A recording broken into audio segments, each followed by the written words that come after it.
My name's Thomas Lekan. I'm a Rachel Carson Fellow. I'm an Associate Professor for History at the University of South Carolina.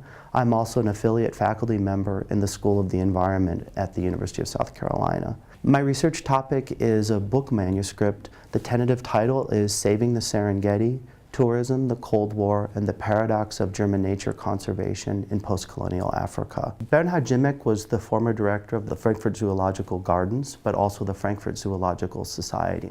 But he was a filmmaker. He was the first, I should say, the first minister for nature conservation in Germany under Willy Brandt's government in the early 1970s. At the time that he began his work in East Africa, it was known as Tanganyika.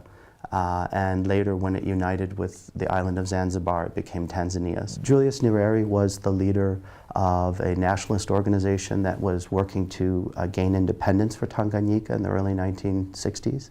And when he became the first prime minister of Tanganyika, and later the president of Tanzania, Jimmick worked very hard to convince him to not only protect the Serengeti after independence, but also to expand the number and size of national parks throughout Tanzania. The processes that I analyze are in a sense, the transfer of particular institutions and ideas that were embodied in the notion of a national park. First national park in the world was Yellowstone, which was created in 1872 in the United States. During the period of decolonization, this idea of the national park became very mobile, became a way for people who were worried about the last remnants of especially migrating animals like wildebeest that existed in East Africa, to find a way to protect their ecosystems. So as the national park became mobile, it was then diffused throughout the world. That was the process of this kind of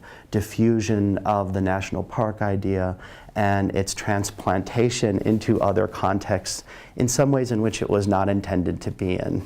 Because the Yellowstone model was one of just looking at beautiful aesthetic views of mountains and geysers.